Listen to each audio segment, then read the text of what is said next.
What's up, everybody? Welcome to Thrash Talk. We took a week off last week. Keith Gable, the Grizz, on here with me right now. He was at USA Camp. You were in Salt Lake City, Utah. Where were you? What was going on? Tell me about it. Yo. What up, Sleep? Super stoked to be back. No, I was in Park City. We had a little training testing camp at the Center of Excellence for U.S. Ski and Snowboard. Just getting numbers, seeing where the gains have been made, if any have been lost. Had a ton of fun. We did your little indoor wave pool. Bro, we freaking slammed so hard, so many times. I'm lucky I didn't get concussed. Jacked up my shoulder a little bit, but I'm good. Neck was a little twerked from it. What else do we do? I got some downhill mountain biking in, like first time all season, actually. Yeah, crushed it on the Aerodyne bike. Dude. My average watt for 8-minute all out was like 346, which I was pumped on. Yeah, did some squats, just crushed the body. We go-kart raced. It was out of control. Zach's a maniac. I feel like he has some sort of crazy strategy that got him just like hundreds of seconds faster than me, but whatever. What else do? Well, that's what Zach does, though. Zach's like a need for speed driver. Doesn't he have a whole little setup in his house? We're talking about Zach Miller as well, Team USA Paralympic snowboard athlete. Dude just drives, doesn't he? Yeah, he thrives to drive or drives to thrive, something like that. We went to Nitro Cross. My teammate Mike Schultz got us like VIP tickets to Nitro Cross, so we got to like just hang and bang and watch all the cars do the jumps and race. And one of the buggy races is like drift track racing. Dude. Flipped up over the railing. It was wild. It was a great week. It was great to connect with the team. It was the first time all summer that we were in the same place at the same time. So just a good camp overall, and stoked that we got to go out and chill and connect before the season bangs off. I absolutely love it. I saw the videos of you getting slammed, and I felt bad for you. It looked painful. If you do want to see those, I think, Keith, you have them up in your stories, potentially on Instagram. But let's jump into our guest today, because we have a gnarly dude coming on the show with us today. Keith, tell us about him.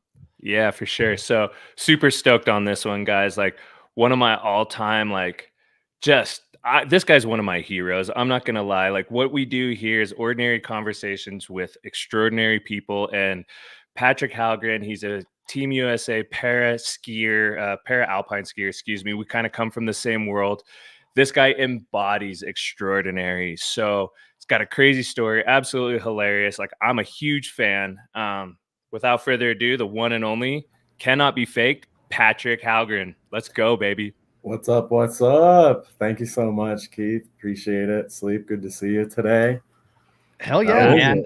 Dude, we had to get this right today. We had to rock the pitties, the Pit Vipers, man.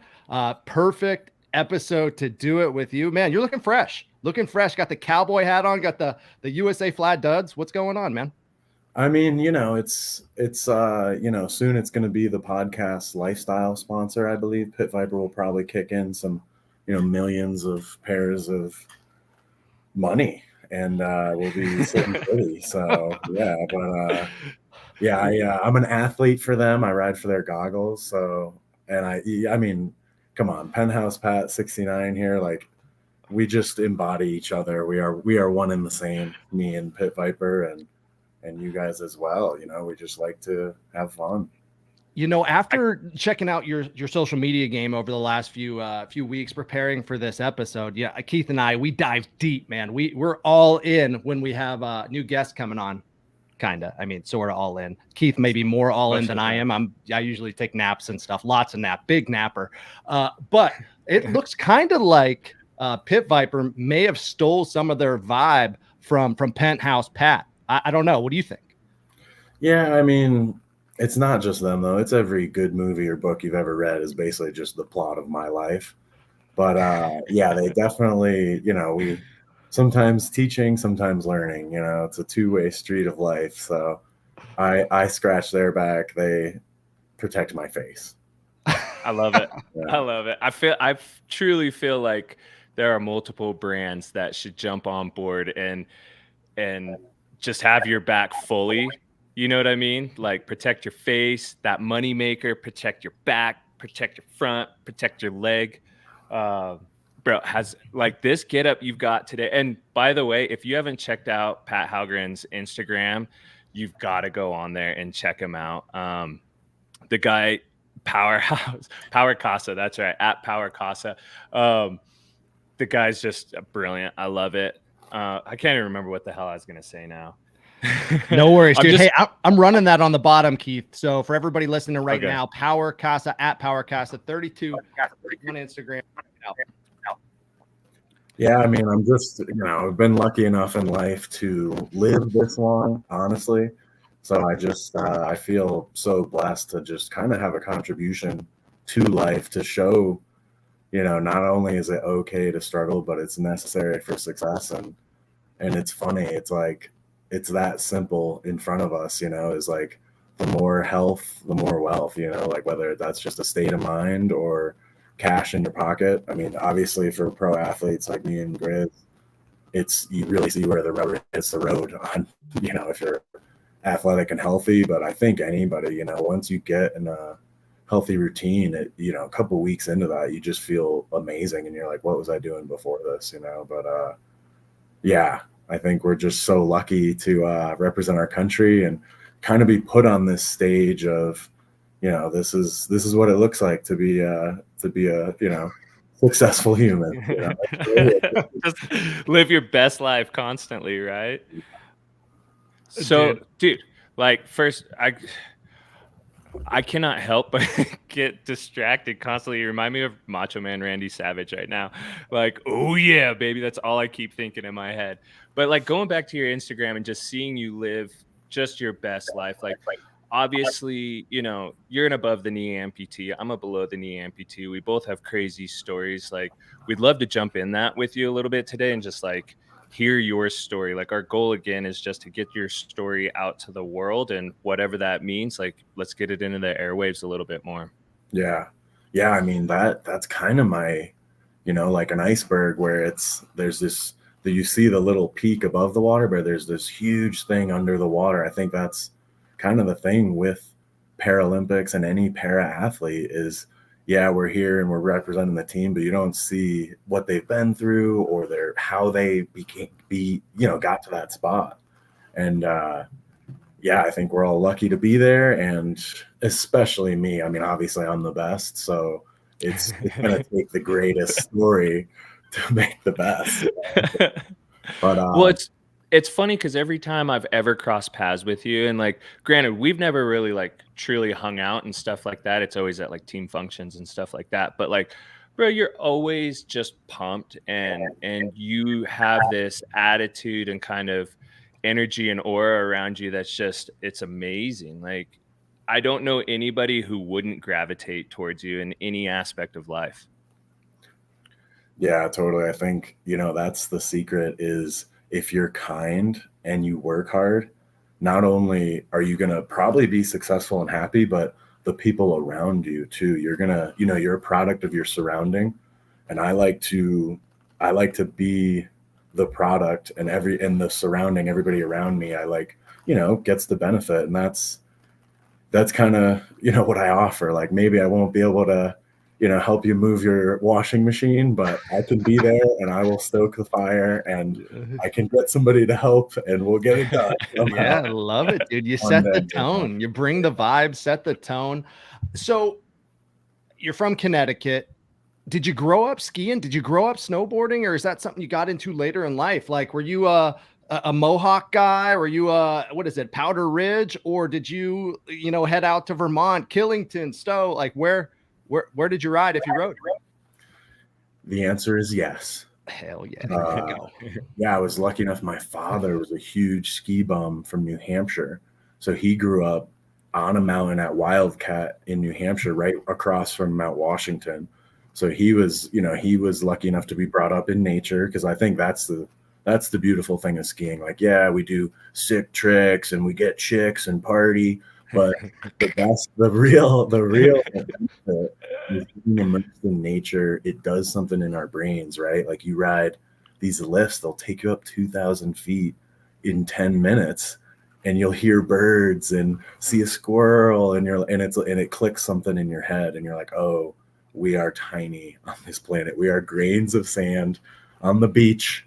And I think that does something really good for our brains, or, whatever. But Absolutely. But yeah, my father grew up huge ski bum from New Hampshire. Let's go back to the beginning. All right, take us My back. grandfather came over from Sweden with a family, had an affair with my grandmother at Wildcat as a ski instructor, right? Love goes deep. So he has a family, has an affair with my grandmother, makes my father an uncle, has a bastard family for 13 years, has 2 families, walks in on my grandma. I want to shout out to grandma, first lesbian ever. He walks The in. first. Is that confirmed? Invented it. Gotcha. Yep. Love it. So Okay. he walks in on my grandmother with a woman, and he says, no, this, I'm sure rich white asshole walks in on my grandmother with a woman, says, no, I can't take this. Boom, leaves my family. My father was 13 years old, had to become the man of the house. Wow. And yeah, ever since then, we've just been this bastard family who didn't really know where we came from or anything until I blew my knee out a couple of years ago and looked this all up on Facebook, met the family, and they told me that story.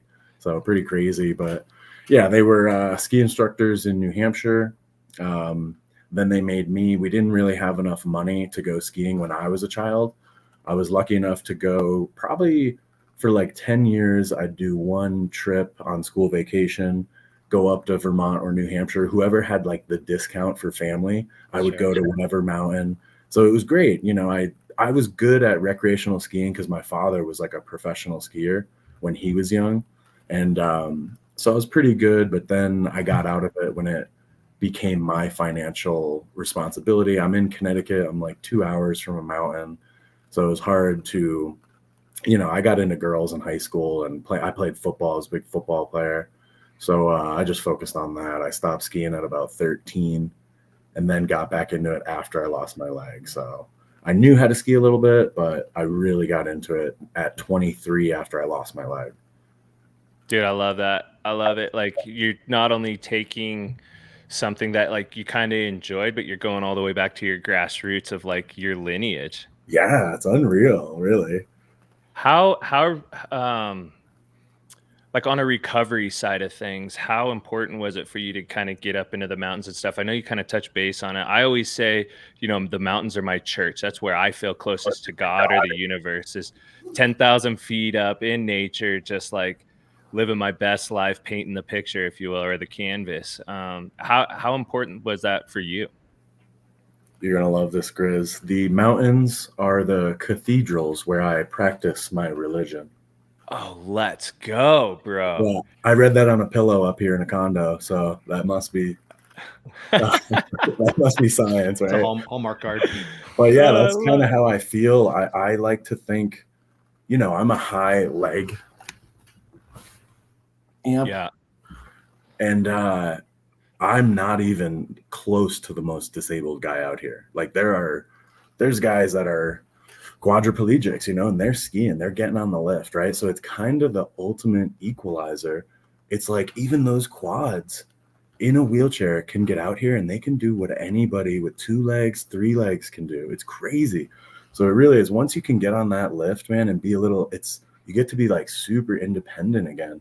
And I think it's one of the only sports, or maybe even just things you can do, that really allows you to be accessible to nature. I mean, even a wheelchair goes to the beach, man. What the hell are they going to do? They got to wait for that one chair that somebody else is using that's just obese, that took the wheelchair, and they're like screwed. They got to have their buddy piggyback them to the water.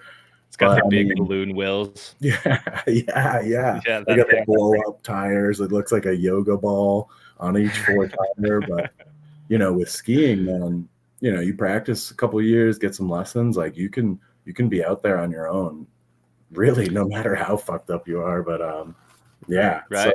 So beautiful. Well, so you started in Vermont. You're in, correct me if I'm wrong, Winter Park now. Is that correct? Okay. Yeah, when did you make that transition? Yeah, 2012, 2013, I lost the leg. So 11 years ago, I lost the leg. And 2015 was my first season. I got up into Vermont. I was working at a mall shoe store, and every weekend I'd go and visit Vermont to like kind of see what it was like. My twin brother was a ski patroller who had volunteered with a disabled program before I'd even lost my leg. So he was the one who knew that I could ski with one leg. I had no clue. But he's like, yeah, you got to come up here and try it. And I get up there. And when I lost my leg, they'd equaled the medal money for Paralympics to Olympics. So the payout for a medal went up like $30,000 at least. I remember that. Yeah. It was a big day for us. Big day for humans, you know? And I tried like every Paralympic sport, and you're kind of a ghost. A lot of them, you know, your team's your family, and that's great, but nobody's going to the wheelchair basketball games or wheelchair track and field. You know, you're kind of alone, which is fine, you know, and that's good. And I think that's a lot of disability life is, you know, you're figuring stuff out alone. But with skiing, man, there's so many. I mean, with cheaper housing, you can get a job there, but also it's so much fun. You know, you're going to have a smile on if you're in a ski valley, whether you know it or not, you know, but yeah, it's there's girls parties running around, you know, there's always something to do. So I kind of, you know, and I'm 23 at the time. So I was like, yep, I pick skiing or whatever. Like I want to be here at this party.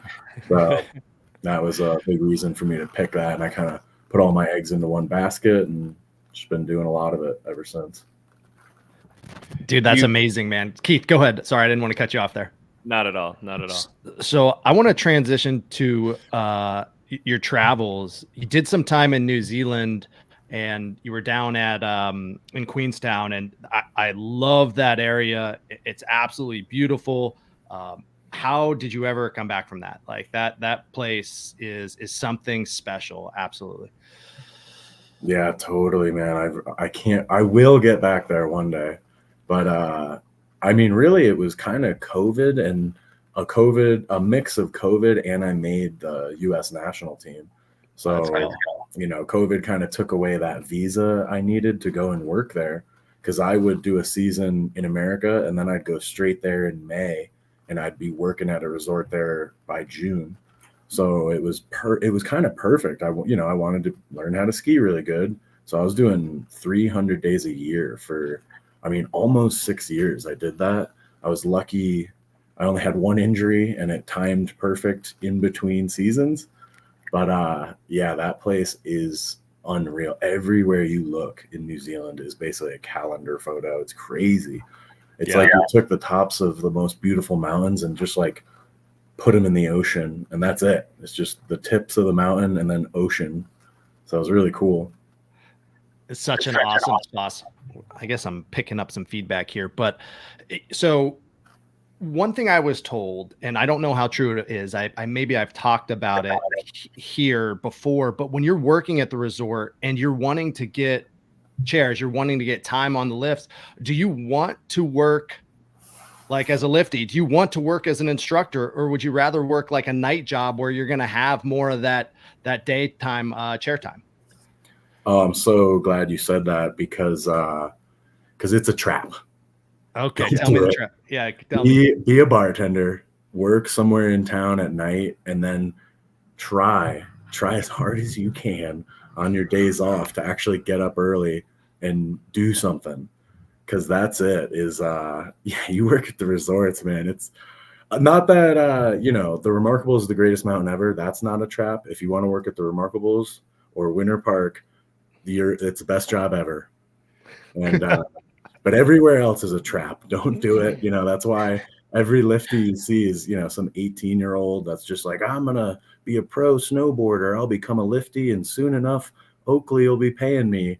And then, you know, you're kind of wondering, like, wait a second, halfway through the season, I've only rode 2 days. When do I get to ride? And they're like, oh, you need to work the lift. Sorry. Like, we just need to working right here, or, you know, cooking or whatever. But, you know, it is what it is. It's a young man's game, definitely. But if you luckily, man, believe it or not, I had a big wide awakening, when I died and lived and they brought me back. I was like, oh, I should, do something with my life now that I'm lucky enough to have it. I really, kind of had an epiphany with that, but I was lucky where on my weekends, I was going and doing things and trying to ski a lot, really just get good at that. But it's tough to, you know, Friday, you get off work, you just go get drunk, then you're hungover for 2 days. I was a little behind the curve too. I wasn't 18. I was 24, 25 when I started, bottom of the barrel, lifty instructor. I've worked every terrible job at a resort, you can get caught in that, just getting recovery from the work week. So it's tough. It is a young man's game. That's why I say that, because you're just full on, especially if you want to get good at snowboarding, skiing. It's even harder, but yeah, it's great. Like I said, it gets you in nature, and if something's not challenging, it's not going to change you, so life sucks. So better enjoy it. Well, it's like, you and I have, I guess, kind of similar stories, but same deal. Like, lost my life, they brought me back a couple different times. And you really do kind of realize how short life is once you kind of come back from that other side. And it to me, it really motivated me to just kind of live every day like it's my last, and kind of soak up what little time I actually have on this earth, whatever that might be. And it's crazy that you go to, say, New Zealand and try to get that free pass and free life, essentially, so to speak, and pretty much probably just living for like lunchtime laps. Like that was probably the gold in between, the bread of the sandwich, I guess, the meat and potatoes. Yeah, I remember for some of the days I would wear this prosthetic, and it would be this kind of pain in the butt to even take off and on. And so I would like be rushing in there just to take my leg off because I ski without it. So I'm like, oh, I got it. And I'm like, to the second, like timing down how much runs I'm going to be able to get, and, what day push harder or take the day off. And yeah, that's kind of it is, man, when you die and you come, you have a near death experience, it really, you take things for granted until you lose it. And life is fragile, but if you don't live it, you don't get the life. So it's like, it's this thin line, I like to say, between hate and love. It's like a two-way street. Like, you got to push it and find those boundaries and limits, but don't die. So yeah, try not to if you can. Great advice. So Keith, I've always wanted to ask you, I don't know why I never have, and I kind of I'll ask Pat here to start, and Keith, if you want to get into it, you can. What do you remember from that experience? Obviously there's the white light, there's the black hole, there's, just count religion, non-religion, do you remember anything from that time? Yeah, Grizz, what happened to you, man?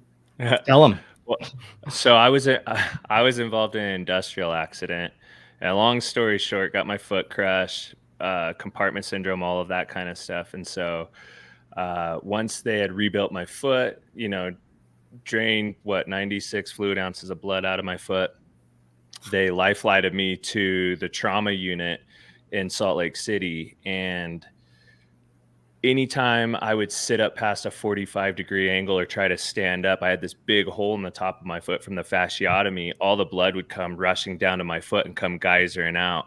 And so on 3 separate occasions, I bled out completely.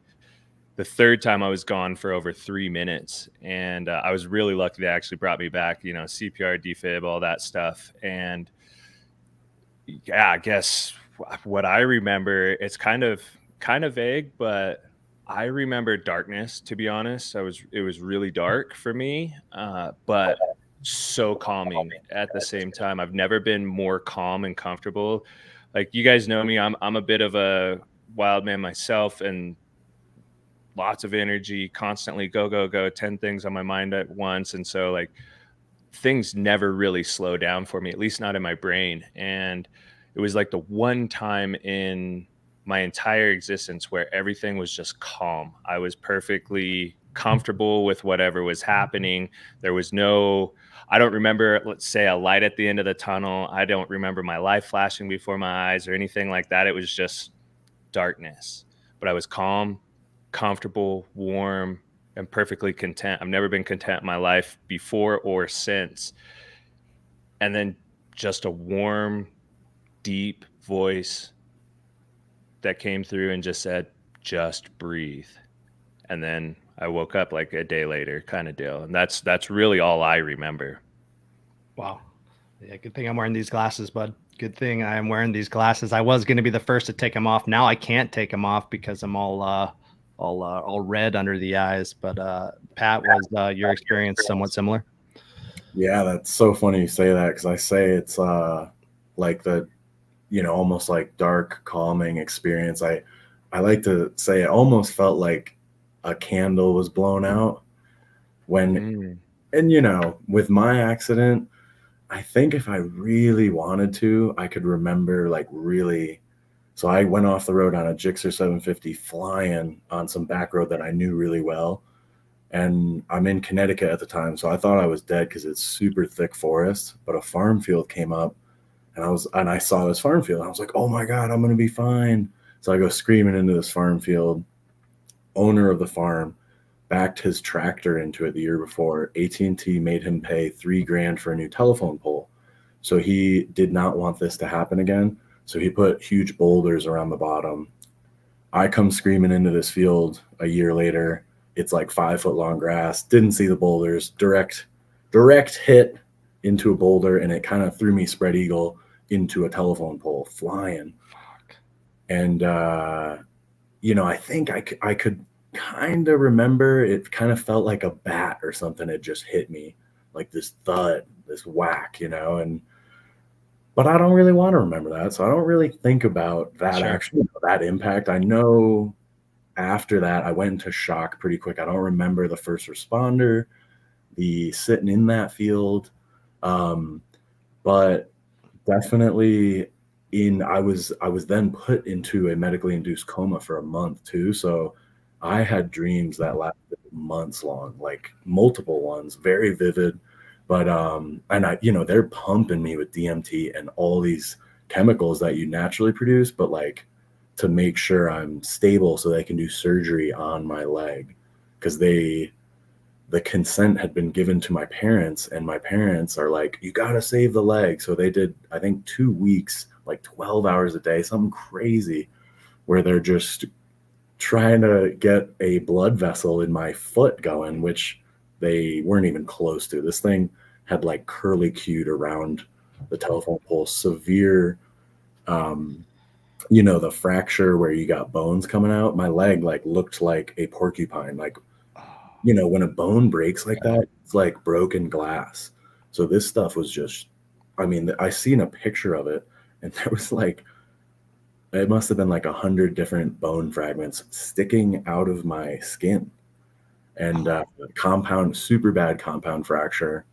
But yeah, like, that's kind of what happens in these vulgar accidents. Like, shit explodes, it's not like, no, I just broke my leg. Like, and I was lucky enough to go into shock. So I don't really remember. I think I kind of like browned out it, like if I wanted to, I think I could go and remember that hitting the telephone pole, but ain't no good in remembering that. So, I remember that first dream I had though, and I was brought up Roman Catholic, and I think that's kind of what happens when you die, is whatever really you believe, and it's situational. I think a lot of people are just scared shitless. So and maybe even that's where heaven and hell comes from. If you're peaceful, calming, maybe you go to this good place. If you're scared, which I think a lot of people are when they're dying, they go to this terrible place, kind of like a mushroom trip, it could be good or bad. It's kind of what you're believing at the time. And yeah. No, that's a solid take. I think we've talked about religion, and we've definitely talked about death on here before. Bob Burnquist had a real interesting take. If you haven't heard that, definitely go back and listen to that one. But man, I can't believe you experienced that. And obviously we wouldn't be here today if you didn't. It's so great to meet you. And you talked earlier about going and moving on. And I've heard a lot of stories. I've been lucky enough to speak with a lot of para athletes, and I've heard stories about, how they discovered para sports, the Paralympics. Maybe it was in the hospital bed after, maybe it was, somebody coming to them and giving them pamphlets of things that they can look to in their life after loss of a limb. What was your experience like, kind of moving back into the sporting world after the loss? Right. Yeah. I was moved to a special care hospital, and a wheelchair basketball team. Basically, that's one of their sponsors, is this hospital. Yeah. But they're like, we want you. Yeah, they basically recruit, they're like, oh, new guy, like, oh, young kid, like blah, blah, blah. So they're like, oh, yep. Like played sports, whatever. So, and I'm glad, because that did open my eyes to competition. Not only was it good because it was quick, so it kind of got me back moving quick, but also I was like, oh, cool, man. Like I was kind of at the level I wanted to go to the NFL, right? I went to freshman year of college and I didn't make the team I was trying to walk onto. So I'm like, I think the dream of being a pro athlete is over anyways. So with the leg being taken away, and now I'm like, they equalized the Paralympics to the Olympics. It kind of all was like, ironically, felt like it was supposed to happen, and this is not how I felt at the time. But looking back in hindsight, I gotta think like, oh, obviously this all happened for a reason. But, I was just happy to have some friends, and I got into wheelchair basketball, and yeah, started like doing stuff, moving around again. I what the heck I was going to do. Like I was in the middle of like learning how to walk again on a prosthetic and crutches. And so it was great that this wheelchair basketball team, the Connecticut Spoke Benders, #1, baby. Woo, let's go. Yeah. Shout out to them. Yeah. Carlos, Lennis, all those guys, they came out and they were like, oh, you gotta play. And I did that for years. It was really cool. I didn't ever play basketball too, so I had to learn how to shoot a basketball and how to use a wheelchair really well, because they do man-on-man defense in a wheelchair. Wow. Your hands basically turn into brake pads, and it's really cool. And I'm glad I had that. And dude, wheelchair basketball is so hard. Like I've played it a few times. It is so hard. Like anybody who's never done it should go out and try. Like obviously going and still in a wheelchair from your local hospital and going to the basketball court's probably not the best idea. I know Patrick's like, yeah, let's do it. But dump so many and just take it. Is that what's moving? Yeah, rules are meant to be broken. Like, yeah, get a chair. But it's so hard, like just shooting from a seated position, not to mention like pinning the ball up against the wheel, bringing it up to your lap, like all the little things. Those guys do not get enough credit. And I was going to say too, like, so cool that you got to meet fellow, folks with disabilities or whatever we're calling it this day and age, or like fellow amputees and whatnot. I mean, I went 4 years before meeting another amputee after losing my leg. So I went through, kind of to your point earlier, like I went through it all on my own. And then it wasn't until I got discovered for snowboarding that I met another amputee actually. There were plenty that told my prosthetist, if they'd connect with me, but not a single one of them reached out, and all the numbers that he gave me, no one answered or called me back. So I think that's rad. Absolutely sick that you were able to like link up with these folks early on, the Spoke Benders. Another shout out to them for bringing them under your wing, or bringing you under their wing, and just, showing you the ropes right off the bat. Totally. And like, Ryan Martin, I remember he was kind of the captain of the team at the time, and he was like just this cool dude picking up girls and all this. I was like, yeah, let's give this life a try, and that's really, I woke up with one leg. All I really did was I wanted to be a pro athlete. So I was kind of like, dang, like should I even give this life a try? I mean, really, like I'm the happiest guy ever. Don't get me wrong, but I've been through sad spells and, deep depression and all that, and that stuff helps, you need to get dialogue out so you can make your own, right? Like how many times do you talk to your friend, ask for advice? They give you terrible advice, but through that conversation, you kind of figure out what you're going to do. You're like, all right, I'm definitely not doing what Tyler just told me to do, but I think I'll do this. And it's, if you're alone, you're not going to talk to yourself. You're a crazy person when you do that. But, if you got a friend, a dog, you write stuff down, just get that dialogue out, because those crazy thoughts you're having are usually not anywhere close to the reality. And like, they'll get crazier if they sit in your head. So you got to get them out. So it was really good. Yeah, probably for all I know, saved my life. And it kind of all just worked out beautifully after that, and still is. Dude, it's sick. That's sick. And you're on the journey, right? Like, I've never actually personally talked to you about this, but obviously read about it in your bio. Like, you're dedicating your career to your brother. Hashtag spend it. Yeah. Let's go. Let's go. I did go for it. The brother there. Wow. Love it. Sven. I love it. Legend. Do you care would you like to talk about that at all? Oh yeah. I mean, he was more Hollywood than I was. I'm lucky enough where is that possible? I became the most famous person ever. I'm walking around on crutches with a high leg amputation. So everybody knows, or everybody wants to know. They're pointing, they're staring. It's beautiful. It's kind of what I always dreamed of. A little bit of like I signed my soul away to the devil because it's all the bad bits of being fame. But, if I can push through that, it's going to bring success, right? And it's funny because my brother was always the one who was like the Hollywood, Beverly Hills. He was going to be famous, all this. He was, he won Most Likely to Be on Real World in high school, like all that stuff. But Lucas Sven Halgren, my identical twin brother, had dropped out of college his senior year, became a ski bum up in Vermont, like 3 years before I lose my leg.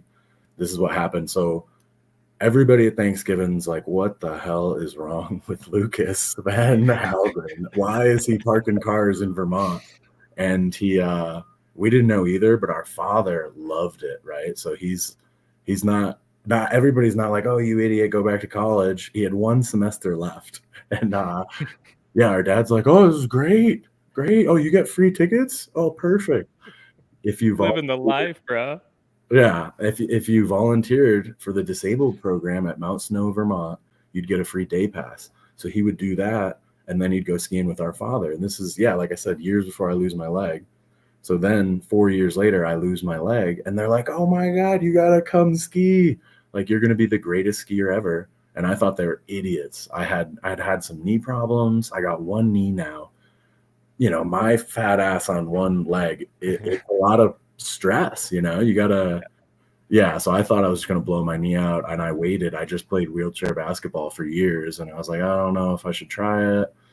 And I'm so thankful that I listened to my brother and got into it, and he was right. Now I'm the greatest ever. Look at me, cream of the crop. That's right, baby. That's right. All for Sven. And we were traveling the world together. He ended up getting me my first job at a resort in Australia in 2015.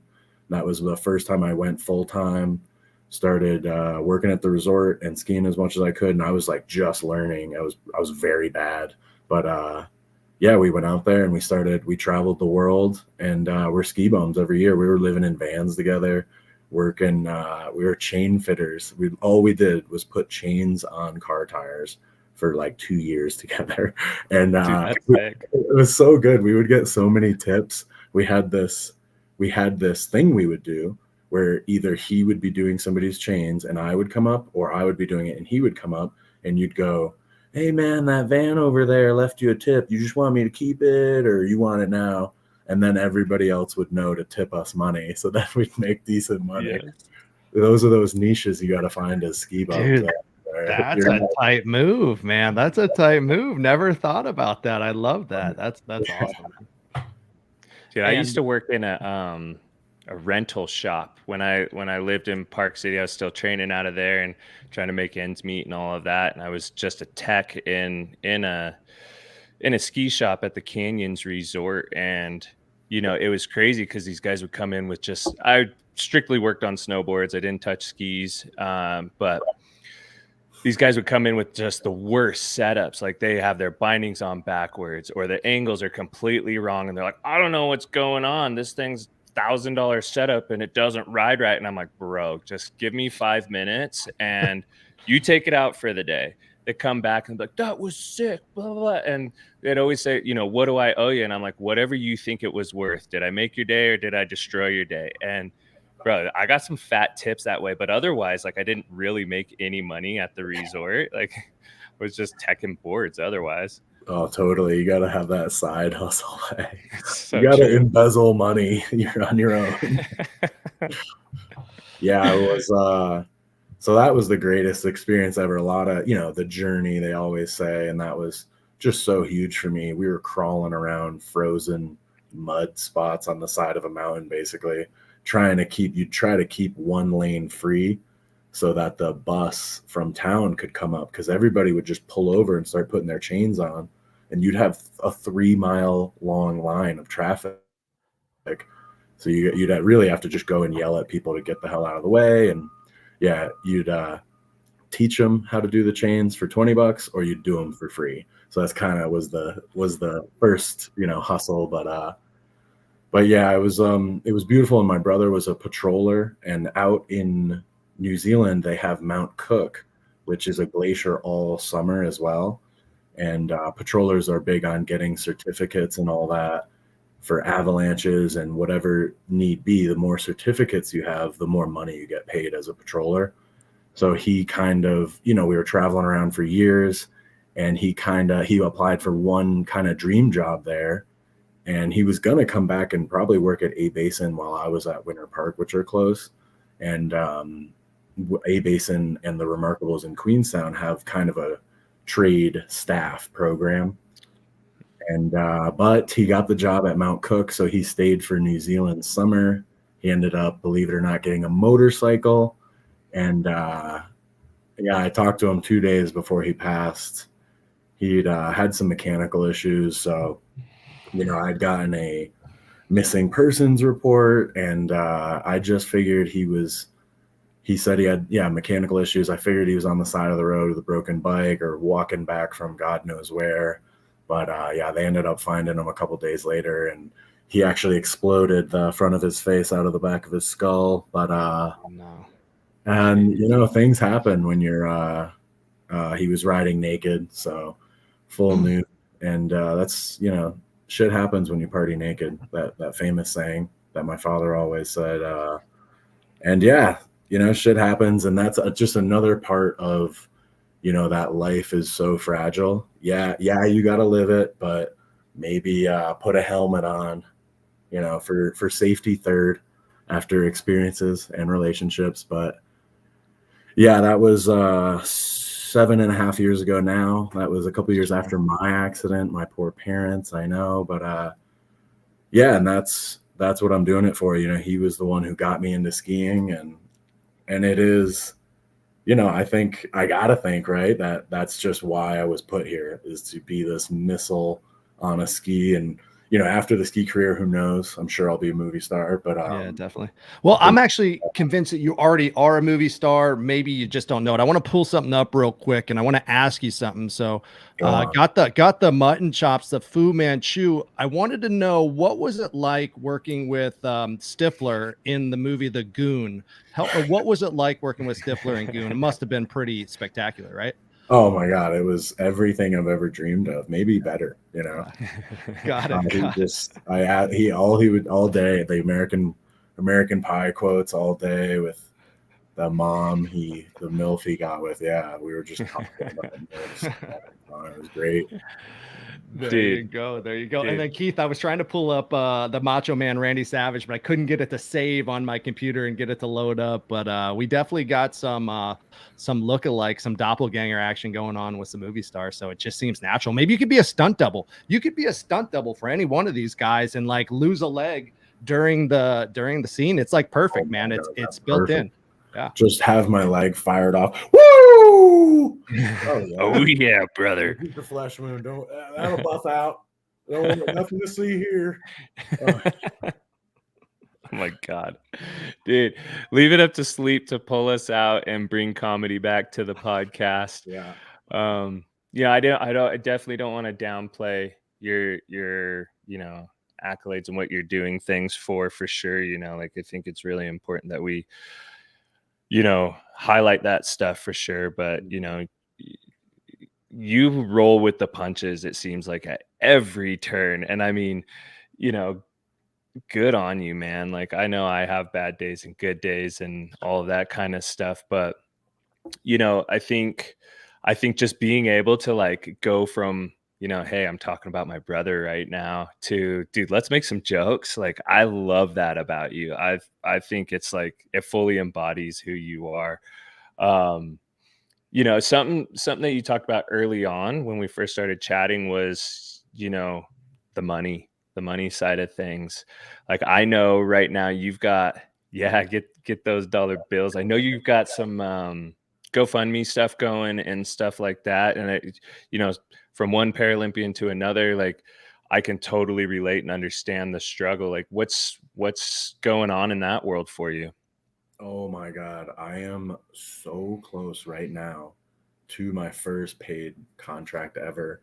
Obviously, it's tough with being the ugly stepchild of able-bodied sports, but it is what it is. We're lucky we even have a sport, honestly. I start complaining about the classifications and the handicaps, and I start looking around. I'm like, wait, no, don't take away our sport, but it's tough. It's been 11 years pretty foot on the gas now, and I've basically only got discounts on equipment that I need. So like, and this is there's no livelihood. I can't even really think about like saving money. Like it's so funny that I'm just kind of thinking about it now, because 11 years in, this will be my 12th year this winter, and yeah, I might get a paid contract this year, but even it's for a company that I work for. I have a job at a resort, but because I travel so much with the US team, I can't clock in. I'm lucky if I get like a couple $1,000 a year through work. Like I'm working for that money, and yeah, that's great. But because, my schedule this year is 180 days in Europe. So that's 180 days from April to November that I'm not clocking in. I'm not saving money working, Right. or even getting the money to afford equipment. Like not even That's think what about saving. That's what I was gonna say. You're making money, but it just gets dumped right back into the sport. You're lucky if you break even at the end of the year. Yeah. And but I'm lucky that I grew up maybe not poor, but I didn't have much, right? And I had two beautiful parents. So I'm very lucky that I've had that struggle. I get you got to work hard, even just to be happy, let alone like to have more than what you need, right? But so I'm lucky that I kind of grew up with struggle, and I've had to face stuff like that. I think that's helped with my mental health, my anxiety is, I kind of get that out with my workout and with having to go to some shitty job, and that kind of like they're being worried and being depressed is almost like I don't have time for that stuff now. I gotta like, if I want this stuff to happen, I gotta keep working, and that's kind of always been it. So yeah, I'm just pumped that it's all working out. It's kind of, now I'm at, like I said, I put a decade in, and I'm starting to see some of the gratification from that hard work that I've been doing for a long time, and it's awesome, but yet it's never going to stop. And even when you get the money, you're always going to have problems, right? Right. Like no matter what, you're going to have problems. And I like to think like I'm going to get a big check one day and everything will be fixed and I can order, bacon on everything.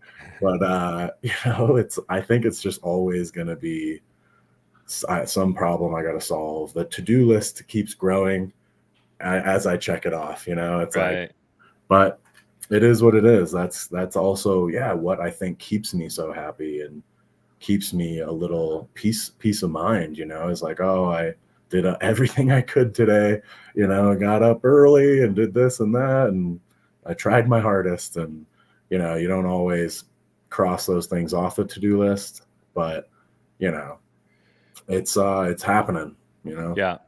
Yeah. I'd say the grind is humbling. Like you can have some great results and do some amazing stuff within your sport. And I think it's very easy, especially for the younger generation, to kind of let that go to their head a little bit. But when you've had to grind and earn every step of the way, so to speak, it definitely kind of puts things into perspective. And it proves to you whether or not you actually want to do it or not, right? Oh, we got a guest in the house. We doxing over here, sleep. Yeah, all good. He came in. He wanted to say hi at this Caden. Awesome. He's What's up, coming in for Caden? some plugs. He heard the That's right. GoFundMe, t-shirts for sale, all Love that it. good stuff. Bro, how much is a t-shirt? It's kind of like what you were saying with the snowboard tune. It's like, if you make a donation, you get a free shirt. What am I All worth right. to you? But they're $35 online. I sell them in person too for $69.69. So Attaboy. Where can people find those shirts? I have a link for my beautiful teammate Allie Johnson. She does the art, and it's something alliejohnson.com. Bro, that's your opportunity for a plug. I'm plugging it. alliejohnson.com. Plug it up. I love Plug it. that hole. I'm so gullible that I started Googling something alliejohnson.com. Like I was typing that in the browser. So you had me there, dude. I definitely got to get one of those shirts, man. Sorry about my son. He's super. My son's always super interested in coming in and seeing what's going on. He's like, Dad, why are you wearing those glasses? I'm like, just don't worry about it. Because I look cool. He should. Because I look cool. That's why. Bro, we're spending today. I know. I love it. Spend it. Hey, I want to go back real quick because you said you're spending 180 days in Europe. Is it similar to the Paris Snowboard World Cup tour? Like, what's the difference? Is there the ability to watch it? I know Paris Snowboard, there's not the ability to live stream in a lot of locations. I know some locations, Keith, I believe, does have that ability. What's the difference on the ski side? I think it's same but different, or Gotcha. same shit, different toilet. But noted. It's I think our world championships you can live stream, and maybe one other race or two. It's rare that you can stream them. You can do live timing, but I don't really know how to do any of that stuff, honestly. But I mean, sometimes they put it on TV in Europe, and I look really good on TV, even better than not on TV. But you look good all the time. Yeah, that's what I thought, But it is. It's a struggle with the coverage. But I honestly, I think the skiing is a little bit better than snowboarding. I don't know snowboarding at all. I'm just assuming because skiing is like NFL in Europe. So it seems like we get more of the live streams than you guys. Yeah, imagine like para sports as a whole kind of being that like stepchild, but then you're like the stepchild of para sports. That's kind of where snowboarding is. You know what I mean? Like, especially in Europe, they don't look very highly on snowboarders in general. I'm trying to fully grasp this, and the way I understand it is snowboarding in Europe, para snowboarding is the stepchild of the bastard lesbian grandma's family. Is that correct? Or That's Yeah. pretty spot on. Yeah. pretty accurate? Okay, got it. Yeah. Got it. We're lucky if Understood. we get world championships live streamed. 4 years ago when we were in Norway, they did a great job at Worlds there. Last time we were in Spain, they did not live stream. We got like zero coverage. I don't even think like full media showed up. And I think half of it had to do with, it was pretty rough conditions and course build, and it's kind of last minute. I don't know if you've ever been there, Patrick, but we were in La Molina, one of the all-time spots, if you know what I mean. Yeah, we were in Espo, and I just pick up on stuff. I'm a great judge of everything, but I think it was because we were far away in Spain, and I think you guys were even further and with worse weather. So I think they just like kind of wrote you off. They were like, we're not going there. I think half of it had to do with they knew a good portion of the field was going to get carted off. And so they definitely didn't want to show just people with disabilities getting broken in half on top of that. Yeah. That's my personal opinion. Don't hold me to it. I'm sure I'll get a call about this at some point. Yeah. I think through the Chinese whispers, we heard that it was going to get canceled. So we're just not going to go cover it. And that would make sense. That that goes hand in hand. Like if it's close to getting canceled, that means it's terrible conditions. And if they do run it, it's going to be rough. So that makes sense. Yeah. Yeah. Well, Patrick, so we do this thing. We just kind of started doing it not too long ago, but we have a rapid fire round. You want to get into this with us? It's pretty much we shoot 9 questions at you. You give us your answer. And if you want to give a long answer, cool. Short answer, cool. But just kind of a fun thing to kind of get, I think we've gotten inside your mind today, but also just, it's always a good, fun little thing to see people's opinions on things. Totally. Yeah. I can't say no anyways. Jeez. You could, but you'd be the first guest to say no. This is the second time we've done this, by the way. This is the second time. Yeah. So, I mean, we got a 50-50 shot, right? Yeah. There's nothing too bad in here. Yeah. No, I'd love to. All right. Sweet. All right. Keith, you want me to kick it off? Yeah. All right. Yeah. Hey, first question, favorite food and why? Chicken cordon bleu. Solid. Because, or they do in Europe, they do veal cordon bleu, whatever. Just, I'm a big combo guy. I like things mixed together. Big cheese guy. So there's cheese and ham inside of some protein. So yeah, that's my favorite. My mom worked at a restaurant that made it growing up.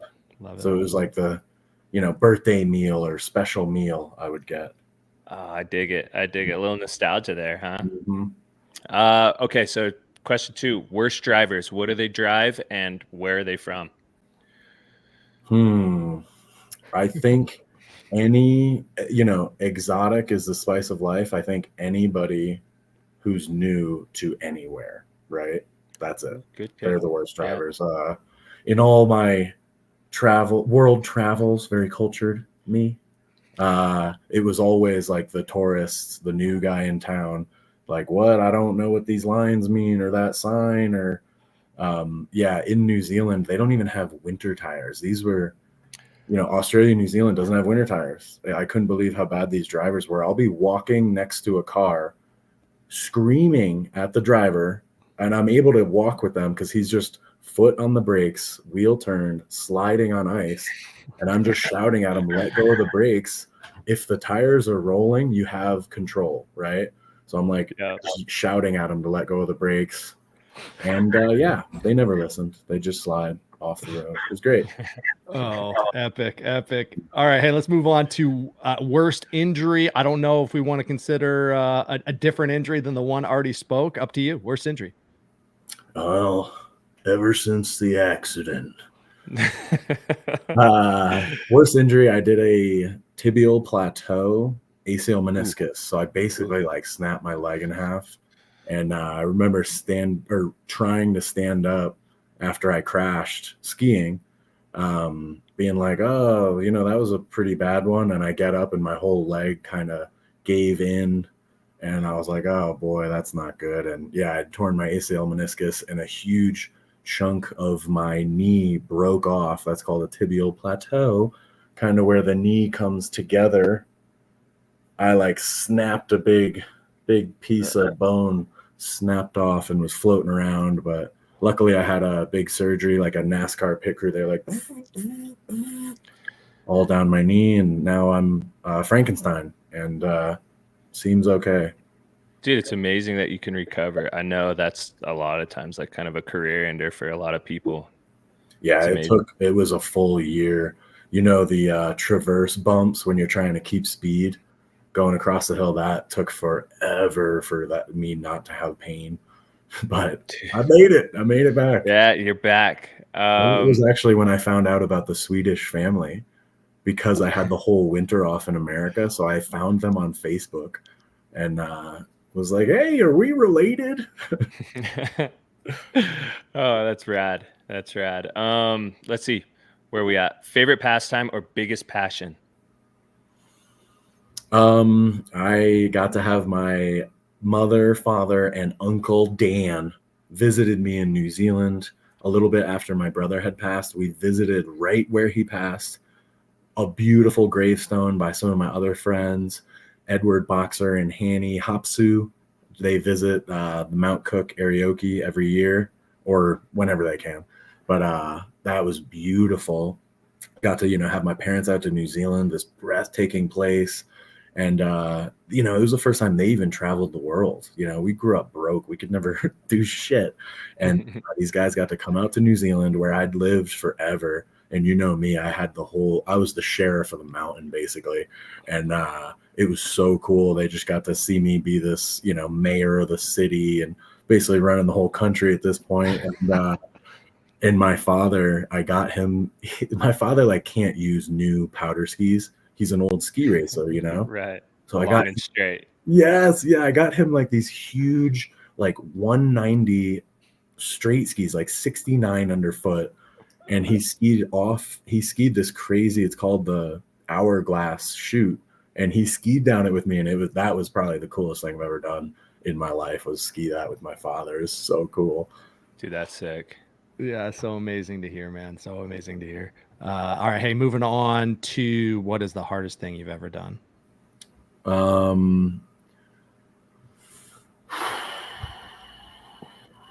We should have gave you these questions beforehand. I like coming up with on the fly. My ex-husband. Got it. Noted. We won't stick on that one. We won't my God. All right. Moving forward. That rat bastard. Oh my God. You're hilarious, bro. Thank you for that. That made my day. Favorite conspiracy. Oh, I like the dang, I was just thinking of this. I mean, they're all good, but yeah, top of the head, I'm just gonna go with just the government being like the worst. Maybe not the government. I don't know what, and I'm talking out of my butt here. I don't know what I'm talking about, but I think everybody who makes money off us is just lying to us. Like they're just like, yeah, this is good for you. Take this. And we're like, all right, save me. When like all we got to do is breathe and drink water, and like we'll be fine. Right. Like, but somehow both of those things cost money. Yeah. So yeah, just life being a lie, I think I'm gonna go with that for my favorite. Yeah. Yeah, I mean, I'm gonna go with that's probably true. That's probably really, really true. It's all about making big money. Pharma companies, all these guys, they're just trying to make bank. Anyway, moving on. If you could free ride anywhere in the world with anyone in the world, where would it be and with who? And this is a really cool question, kind of following up the Hourglass with your dad. That was your best experience? That's where you went with who? Well, give us another one. Give us one that you haven't done yet with a person that you'd like to do it with. Done. I'm gonna go with formerly known as Squaw. I believe it's Palisades at Tahoe. I'm gonna say Rob Gaffney, if we could bring him back from the dead. Rob Gaffney, Scott Gaffney, and Darren Ralph's Chinese downhill from the top of Palisades. Yep. Let's go. Yeah, baby. I love that. Yeah, and you got to get air once, and you can't. You got to get air once, and you can't spill your beer. Ooh, Fair I enough. love it. Dude, I love out it. cold style. And Yeah, that's king of the mountain. That's something that's going to happen. So those guys, when Get they them listen there. to this, which I know they will, that's on. Winner gets my hat. So I love it. All right, final question. Simple, generally speaking, favorite holiday. another tough one, but I'm going to go with Thanksgiving. I intermittent fast about 7 years now. Okay, no shit. There I was, busted up knee. Doctor says, "You're too fat for one knee, Pat." I says, I'm gonna start starving myself so I'm not as fat, Doc. He says, according to science, that'll make you the fastest foot on earth, he says. And yeah, ever since then, I've been intermittent fasting. So I eat one meal a day, and I eat about 7,000 calories, maybe more. I'm doing good. I ate 96 chicken wings last year. Oh, that's impressive. Yeah, it blew my mind away. But so I'd say Thanksgiving, because I'm already looking forward to that, because there's just so much food. Big food guy. Dude, you talked about mixing things up, man. You can like throw the stuffing and the cranberry sauce, make your own little cordon bleu, throw some cheese on it. Who cares? You love cheese, get cheese everywhere. Yeah, I'll put it in a blender and I'll just drink it. I'll just drink it all. I was thinking you dump everything just directly into the gravy boat and just eat it like soup. Yeah, because the palate, we know what the palate wants. I want sweet, savory, and my beautiful girlfriend, and that's oh, bro, you crack me up. I'm so thankful that you were able to jump on with us today and just share your stoke, because I think everybody should get a little dose of Patrick Halgren at least once a day. I know I do. I follow you pretty closely on Instagram, and everything from rollerblading and speedos to just full on. You're a unicorn, bro. Yeah, I mean, dude, the feeling is mutual. I think specifically the snowboarders and I have a connection. Just traveling the world with a bunch of spoiled, rich white ski racers gets old. And so it's seriously, when I see you at our, the galas or whatever, they bring they bring the minorities together for some certain events. And it's always such a pleasure to see you guys, see how you're doing, just shoot the shit, kind of good peace of mind, because, not that ski racers they're great too. They're beautiful souls, but yeah, snowboarders, man, they bring, we're all like looking for skate parks or something. It's awesome. Dude, I'm a little jealous that, one, your amputation's so high because it would require a prosthetic, but then two, that ski racing got a hold of you before we did, because you are a snowboarder by spirit for sure. And I mean, bro, you're on two edges. You're not on four edges. I mean, I know you got outriggers or whatever, but you're on two edges. The only difference is you face downhill. Otherwise, you are fully snowboarder, just on a ski. I try to get away with that all the time. I'm like, actually, technically speaking, I hate flat catwalks as well. So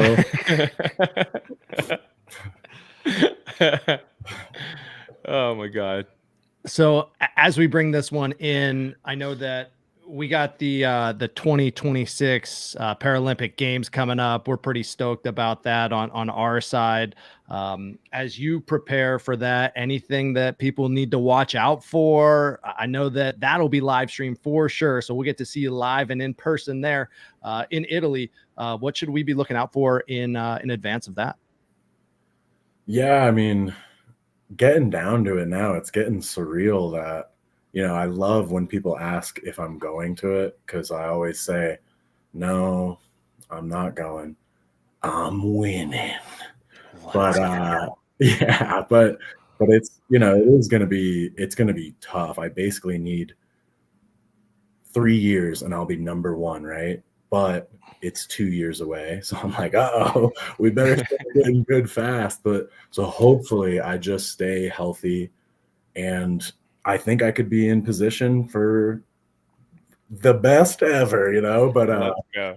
yeah. Dude, you got the fastest foot on earth, man. You got the fastest foot on earth. It's bound to happen. It is bound to happen. Let's go. Oh, what has he got for us? Oh, there it is. Oh, there it it Are is. you upside down right now? She's a beaut. She's a beaut.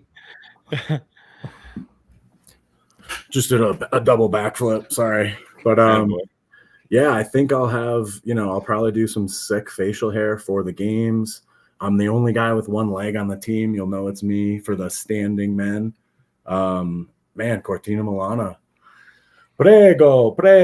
It's gonna be so cool. I don't think the snowboarders in Alpine are in the same village. I'm so sorry, Keith.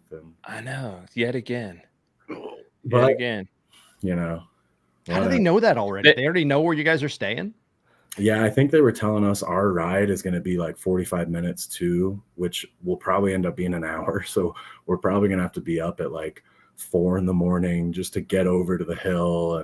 But the more variables that suck, the better for me. Seriously, like when it snows a ton and it's bad conditions and there's a long bus ride and everybody's complaining, everybody gets a little bit worse. But old Pat stays the same. I love the suck, so I'm hoping like there is a lot of bad. I hope it's like a blizzard and people are spilling coffee and and whatever. But I'm hungry. Yeah, I'm hungry, and I hope I can make it there. Honestly, I hope I stay. I mean, as Grizz knows, it's like our training or even our races, like we're just like rocketing down a mountain as fast as we can. So who knows what could happen? We could at any moment. That's the fun of skiing boarding. At any moment, you could explode the front of your face out of the back of your skull. So that's kind of the thrill, and hopefully we'll both be there. And I think if we're there, we're going to be victorious. We have a good time. We'll have a good time. Oh, yeah. I love it. I love it. Well, don't explode your faces, either of you. Please don't explode your faces. They're beautiful. Both of you guys, very beautiful faces, especially with the Pit Vipers on. Keep those on your head. They'll protect us. Real quick, Patrick, before we shut this thing down, how can people follow along? Give us your plugs. Let's hear it. Yeah, Power Casa 32 on Instagram and TikTok. Patrick Daniel Halgren Facebook. I got the Get Me to the Olympics on GoFundMe. That's a huge one. Really cool there. You could just fire cash there. I got the shirts. I will give a link to anybody who finds me online. You'll get that link. Easy. And yeah, look for me on NBC. Have you ever heard of it? I'll be there. Ultra 26. Perfect. Let's go. Yeah. Let's go. Perfect. Well, hey, thank you, Pat, very much, dude. Hang with us a little bit. We're gonna close this thing down, and then we'll have to get that website, and we'll send that out to all of our social club members. Shredding Sassy Social Club is our main sponsor of this show, so we'll get that out to them, and hopefully get some shirt buys. I need one. I think you have to cut the sleeves off, right? Do you have to cut the sleeves off? Is it necessary? Do they come with sleeves off? If you're not a coward, you flex them off and they just blow right off. Yeah. Gotcha. What about do you cut you get the little belly shirt too, right? Should I cut the bottom off as well? If you have abs, you probably do. Yeah, you're going to want to crop top it. For sure. Love it. Love it. Well, again, thanks so much, Pat, dude. This was a dope episode. I love it. Lots of silliness and shenanigans for sure. Yeah, brother. Thank you for joining us, and bro, just keep being the little lovely unicorn that you are. Yeah, I appreciate you guys so much. Thanks for having me on. This was awesome. See you, absolutely. Pat. You. All right, Keith, man, that was a dope episode. I'm stoked to get to know Pat. I'm hoping that we can keep that connection alive, dude. I got Shoka hanging out too with his googly eyes there in the background, kind of looking. Trying to figure out what was going on, why we've been wearing the pity so long. We wore them the whole show. We wore the Pit Vipers the whole show. Nobody lost. I think the loser had to, get naked, hop around, the resort. I don't know what the bet was. There was definitely a bet that had happened. Anyway, dude, Keith, thank you very much for always bringing your connections to Thrash Talk, bringing them to our listeners. And I think that we get so much out of these episodes, so much hope in times of tragedy, in times of controversy, in this world that's so dynamic. I'm just grateful for you, grateful for people like Pat, like Noah, like Zach, and like the future guests you're going to bring. Yeah, brother. Thank you so much. It's always a blast. And dude, I wouldn't want to be doing this with anyone else. And thank you. For those who don't know, I mean, Sleep literally lives up to the name No Sleep. He works around the clock to make this thing happen. And, it's a collective effort. So dude, just mad shout out to you. I know how hard you work and super stoked to do this with you and bring people on and just have those ordinary conversations with extraordinary people. I love it, man. Any insight to who we're having on next, or do we want to leave the people waiting? I know. So I love anticipation. I'm one of those guys, like I hate surprises, but I love anticipation. So, you know, screw it. So we've got a couple big name guests coming up as well. Just line up with everyone we've had on so far. Our first female guest is going to be. Don't tell him. Sorry. No, you can't. You can't. It's up to you. Don't tell him. Don't tell him. Don't tell him. We'll keep it a surprise. All right, you guys don't get to know. All right, Keith, man, thank you very much again. Thank you, listeners. Go ahead and follow Patrick Halgren, Powercasa 32 on Insta, on TikTok. I think on Facebook it was his full name, plus maybe some exclamation points at the end. I'm guessing there are lots of exclamation points after his name there on Facebook. So hit him up. Keith, close us out, bud. Yeah, thank you all for tuning in. Huge thank you to Patrick again for jumping in with us and just sharing his story and his life. And we're just here to do the damn thing. So super stoked to be able to do it. And yeah, we love y'all. Thank you. We'll see you out there, Shredders. You.